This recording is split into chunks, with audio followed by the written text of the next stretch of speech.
Hello दोस्तों, स्वागत है आपका द वर्ल्ड स्टेज पे। आज हम बात करेंगे ईरान के न्यूक्लियर वेपन प्रोग्राम के बारे में और जिस तरीके से ईरान और इजराइल के बीच में टेंशन्स बढ़ते जा रहे हैं। क्या इजराइल ईरान के न्यूक्लियर साइट्स को फिर से स्ट्राइक करेगा और उसके कॉज क्या होंगे, इसके बारे में आज हम इस वीडियो में डिस्कस करेंगे। वीडियो में आगे बढ़ने से पहले मैं आप लोगों से रिक्वेस्ट करूंगा कि प्लीज चैनल को सब्सक्राइब कर लीजिए। मैं ऐसे ही जियोपॉलिटिकल इवेंट्स और डिफेंस से रिलेटेड वीडियोज लाता रहूंगा और अगर वीडियो अच्छी लगे तो इसको लाइक एंड शेयर भी कर दीजिएगा।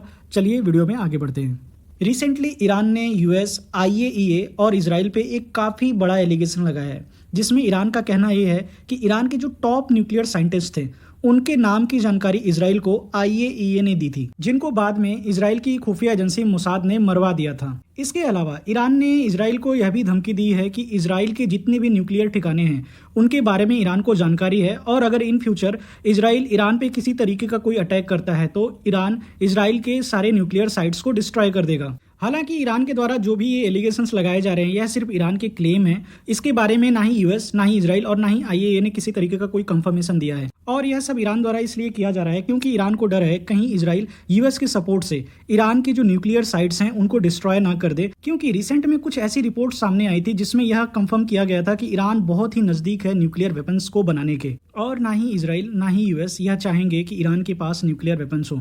हालांकि यूएस और ईरान के बीच में एक न्यूक्लियर डील को लेकर बातचीत चल रही है और इसी के साथ यूएस और रसिया के बीच में भी ईरान के न्यूक्लियर वेपन्स प्रोग्राम को लेकर डिस्कशन हुआ है, लेकिन अभी भी किसी कॉन्क्रीट सॉल्यूशन पे नहीं पहुंचा जा सका है। और अगर ईरान के पास न्यूक्लियर वेपन्स आ जाते हैं तो यह इजराइल के लिए काफी बड़ा सेटबैक होगा। इजराइल हो सकता है इन फ्यूचर ईरान के ऊपर किसी तरीके का कोई साइबर स्ट्राइक करे या फिर इनके ऊपर एयर स्ट्राइक भी कर सकता है। इसके अलावा इजराइल की जो खुफिया एजेंसीज हैं वह ईरान के न्यूक्लियर प्रोग्राम को फिर से सैबोटाज करने की कोशिश करेंगी। हालांकि इजराइल यह तब तक नहीं करेगा जब तक इजराइल को यूएस का अप्रूवल नहीं मिल जाता है, क्योंकि अगर इजराइल ईरान से किसी वॉर में उलझता है तो इस बात के काफी हाई चांसेस हैं कि इजराइल ईरान को उस वॉर में हरा देगा। लेकिन उसके बाद इजराइल काफी वनरेबल कंडीशंस में होगा, जिसका फायदा इजराइल के पड़ोसी जो दुश्मन देश हैं, जो मिलिटेंट ग्रुप्स हैं, वो उठा सकते हैं और इजराइल को काफी बड़ा नुकसान पहुंचा सकते हैं। Recently international atomic energy agency के जो चीफ हैं राफाएल ग्रोसी, उन्होंने यह कहा है कि ईरान ने उन्हें इस बात के लिए वार्निंग दी है कि अगर इजराइल ईरान की न्यूक्लियर साइट्स पे अटैक करता है तो इसके कॉज में ईरान अपने न्यूक्लियर वेपन प्रोग्राम को और तेज करेगा और जल्दी ही न्यूक्लियर वेपन्स को एक्वायर करने की कोशिश करेगा।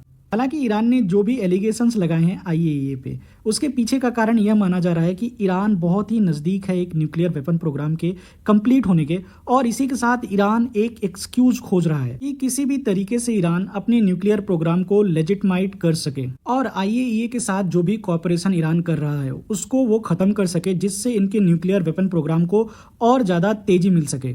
और इस न्यूज को ना ही केवल ईरानियन मीडिया बल्कि रशियन मीडिया, यूएस मीडिया तक ने भी छापा है और ईरान के यह एलिगेशंस काफी सीरियस एलिगेशंस हो जाते हैं, क्योंकि आईएईए दुनिया की सबसे इलीट बॉडी है जो कि सिविलियन पर्पज के लिए यूज होने वाली न्यूक्लियर टेक्नोलॉजी को, न्यूक्लियर रिएक्टर्स को मॉनिटर करती है और यह इंश्योर करती है कि दुनिया में ऐसे देश जिन्होंने एनपीटी या सीटीबीटी जैसे ट्रीटीज को साइन कर रखा है, ऐसी कंट्रीज किसी भी तरीके का कोई न्यूक्लियर वेपन ना बना सके और किसी भी तरीके के कोई nuclear material as like uranium या प्लूटोनियम को काफी हाईली एनरिच्ड ना कर सके। और अगर देखा जाए दुनिया भर में बहुत सारी ऐसी कंट्रीज हैं जिनके न्यूक्लियर प्रोग्राम्स अंडर आईएईए के निगरानी के आते हैं। इवन भारत के भी करीब 22 न्यूक्लियर रिएक्टर आईएईए के निगरानी के अंतर्गत आते हैं, जहां पे आईएईए की टीम जब चाहे तब इन न्यूक्लियर रिएक्टर्स के जो फिसाइल मटेरियल्स होते हैं उनको कितना हाई लेवल तक इनरिच्ड किया जा रहा है उसके डिटेल्स को चेक कर सकती है, कितना मटेरियल का इनपुट था, कितना आउटपुट हुआ है और उनको किस तरीके से हैंडल किया जा रहा है यह भी चेक कर सकती है।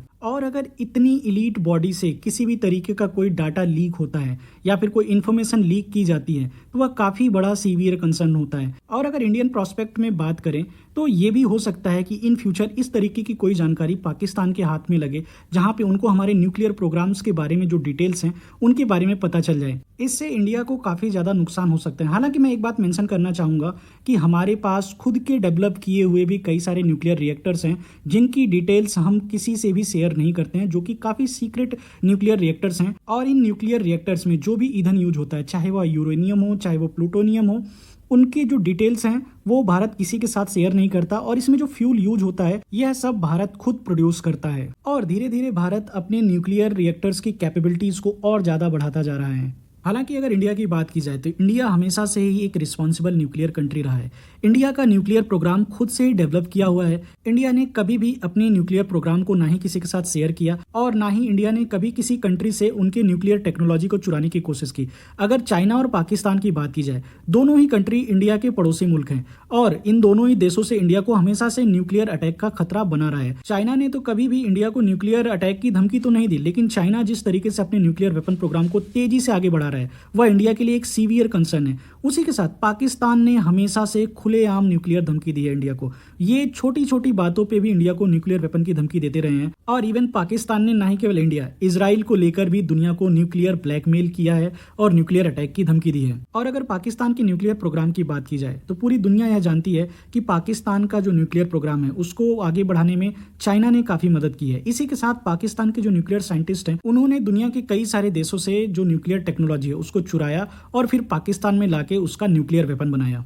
तो दोस्तों ये थे मेरे ओपिनियंस। आप भी अपने ओपिनियंस को कमेंट करके जरूर बताइएगा कि ऐसे सिचुएशंस में इजराइल को क्या करना चाहिए और ईरान क्या न्यूक्लियर वेपन बनाने के काफी नजदीक है। मिलते हैं नेक्स्ट वीडियो में एक नए टॉपिक के साथ। तब तक के लिए जय हिंद, वंदे मातरम।